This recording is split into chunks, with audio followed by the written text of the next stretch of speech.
Okay, as Franz makes his way out to knock heads together in the Commission and amongst Europe's politicians, let us move on to our next two contributors. I'm going to invite onto the stage Sean de Cleene, who is an international food systems partnership expert. At least that's the way we're billing him. Sean has long experience in the private sector and at the World Economic Forum. So Sean, welcome. Please give Sean a very warm hand. And looming over me in a very ominous way, I don't mean that negatively, Martin, but you are looming over me on a screen. Please give a very warm welcome to Dr. Martin Frick, who is director of the World Food Programme's office in Berlin. So, Martin, welcome to you. Thank you. Now, you guys have had the opportunity to listen to Franz. You've heard us beginning to open up the debate about how Europe is doing when it comes to delivering on the Green Deal, on this farm-to-fork strategy, as it's called. And I'm very interested to talk to you two because you, in a sense, have a perspective on Europe from outside in that you're both international experts on food production, food systems. Both of you, I know, were participants in the UN Food Systems Summit back in 2021.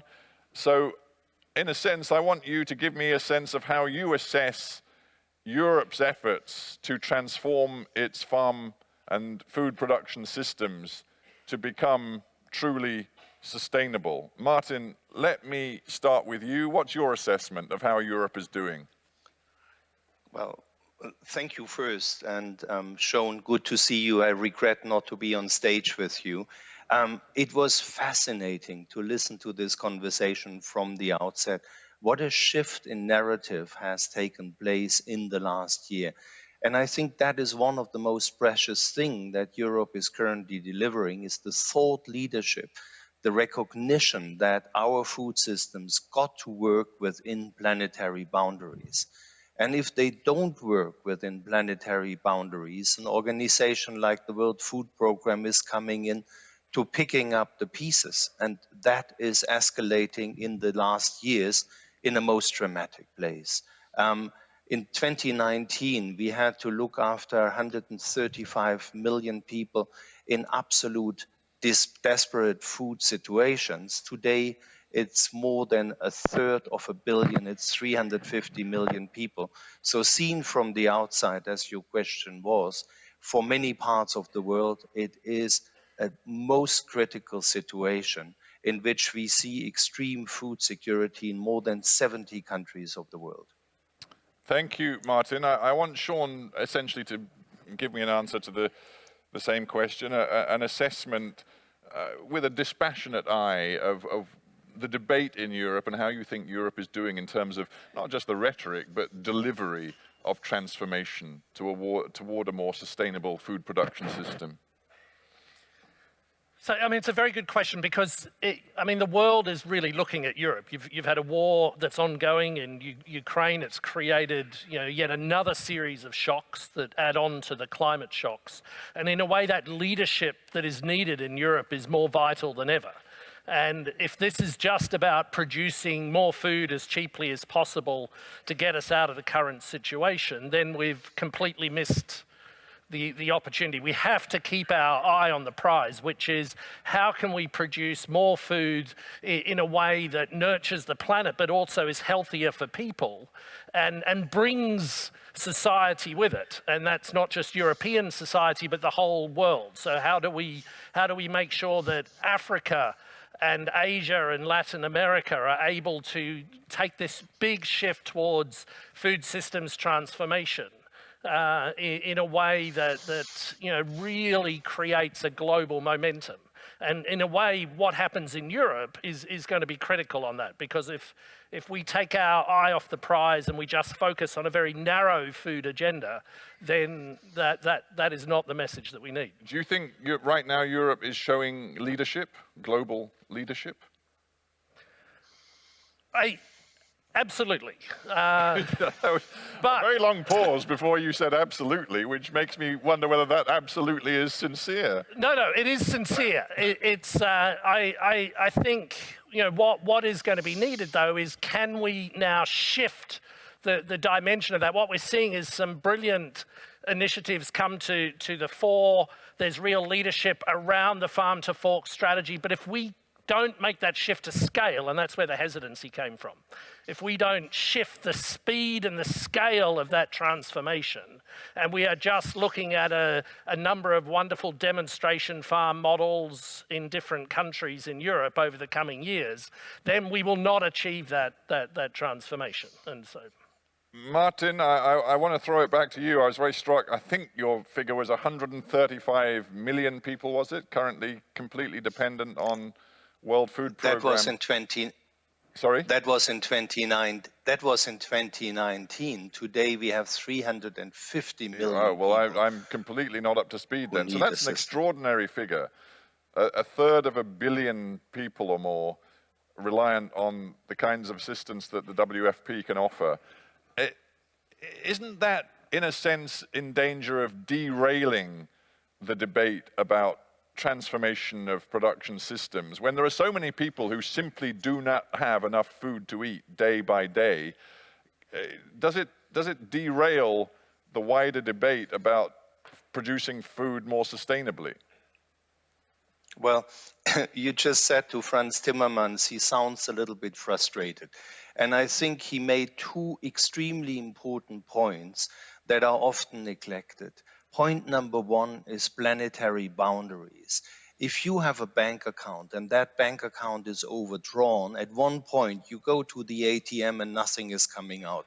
That is what it means if we are overdrawing our planetary boundaries. And we do. And the second thing he said, which is always something we speak way too little about, the reflex is easy. They are hungry people, let's produce more. But the reflex is wrong, because we got more than enough food, more than enough to even feed 10 billion people on this planet. But we are wasting food as there wouldn't be any tomorrow. First, we are wasting almost 40% of the food in OECD countries. Secondly, in Africa and other developing countries, places, we have almost the same rate of post-harvest losses. So food is growing, but it never makes it to the families because there is no system of simple processing and transporting and cooling food. And the third thing is what Franz just said. The majority of our grains are not food for human beings. It's fodder for animals, and it's being used for bioenergy.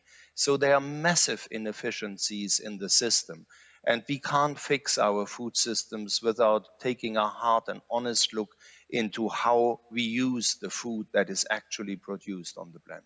Yeah, I mean, this whole debate isn't just about how we produce food, it's about how we consume. I mean, how we eat and what we expect to eat. And I just wonder, from a World Food Programme perspective, how worried are you by the difficulty there seems to be in persuading people right around the world to move away, for example, from red meat consumption? And should that be part of the WFP's agenda to change what we eat and what we expect to eat?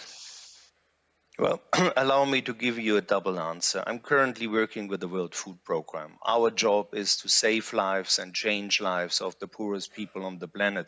But I also had the pleasure to work with many people, like shown on the World Food System Summit. And one of these ideological, blown up questions is the questions of red meat. It's not a religious question of black and white, should we or should we not. It's a question of the quality of the production, where the meat is coming from. If you are in Austria and Tyrol and you have a cow on the meadow, there is nothing wrong about that.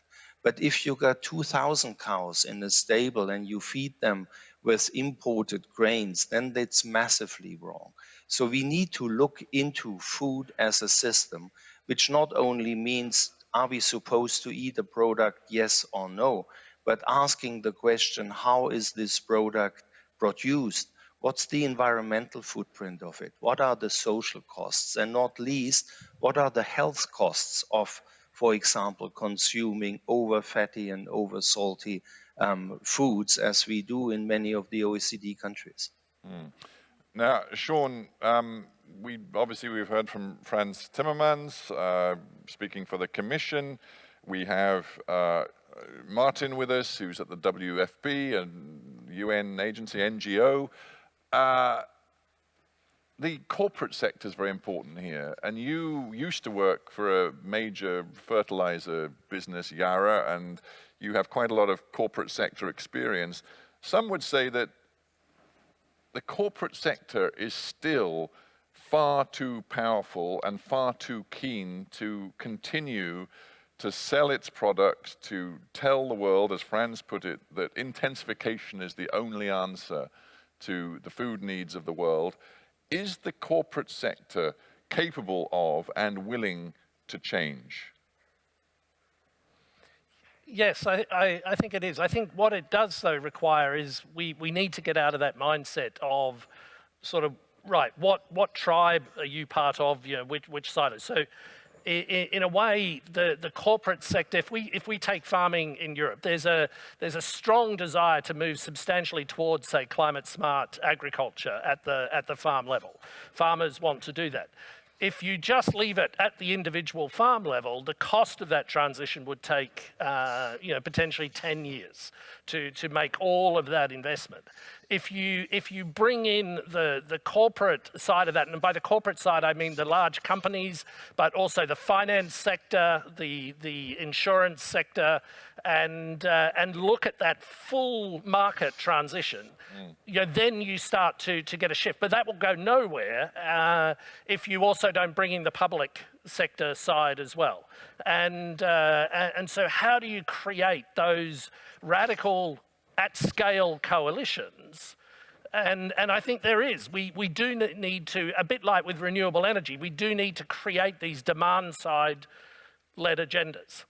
So we need to see that buying power of large corporates saying, right, we're going to commit, we heard it a bit earlier on, we're going to commit to large-scale renewable agriculture sourcing.